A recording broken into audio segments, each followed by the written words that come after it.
देखिए, दिल्ली में शानदार स्कूल बने, शानदार पढ़ाई हुई, दिल्ली में शिक्षा में बहुत शानदार काम हुआ, ये सारा देश जानता है। लेकिन भारतीय जनता पार्टी राजनीति से प्रेरित होकर अपनी एजेंसियों का दुरुपयोग करके इसमें एफआईआर करवाती है और फिर आज मुझे एसीबी ने बुलाया है। मैं सारी बातें रखूंगा एसीबी के सामने, लेकिन मैं यही कहना चाहता हूं कि पूरी तरह से राजनीति से प्रेरित मामला है। भारतीय जनता पार्टी ने सारी एजेंसियों का दुरुपयोग करके पिछले 10 साल में हमारे एक एक नेता की पूरी जिंदगी खंगाल डाली, लेकिन इनको मिला कुछ नहीं है। केवल और केवल फर्जी एफआईआर करते हैं और फर्जी एफआईआर में फिर केस चलता रहता है। होना इसमें भी यही है, कहीं कुछ निकलेगा नहीं। इस केस के बारे में एक चीज और मैं आप सबके संज्ञान में लाना चाहता हूं कि मनोज तिवारी जी ने, जो भारतीय जनता पार्टी के सांसद हैं, उन्होंने मेरे ऊपर ये आरोप लगाया था और जब मैंने उनके ऊपर मानहानि का मुकदमा किया तो वो जमानत लेके अभी जमानत में बचे हुए हैं। तो इसमें तो मनोज तिवारी जी भी बचे हुए भाग रहे हैं इस आरोप से।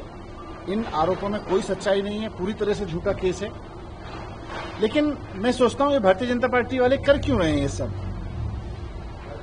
अभी समझ में आता है कि दिल्ली की जनता ने इनको मैंडेट दिया कि दिल्ली के लोगों के लिए काम करो। काम तो करना बीजेपी वालों को आता नहीं है, ना इनको स्कूल आता, ना अस्पताल आता, ना मोहल्ला क्लिनिक बनाने आते, ना इनको सड़कें ठीक करनी आती, ना बिजली ठीक करनी आती, ना पानी ठीक करना आता, ना बारिश का मैनेजमेंट करना आता।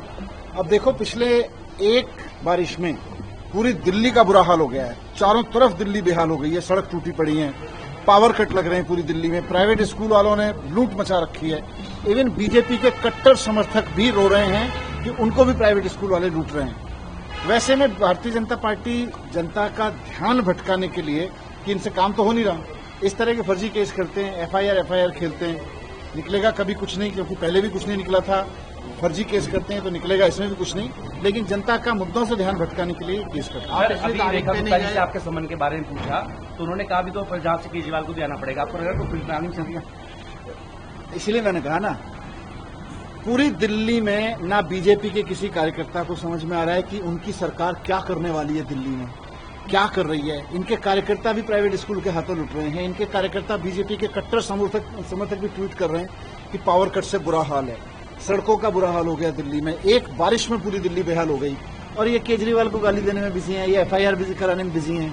तो इनको कुछ आता दाता तो है नहीं, केवल एफआईआर, केवल फर्जी एफआईआर करनी आती है। पिछले संबंध में आप नहीं गए, आरोप ये लग रहा है कि आपके पास बहुत कुछ छिपा रहे हैं, आप इसलिए नहीं गए।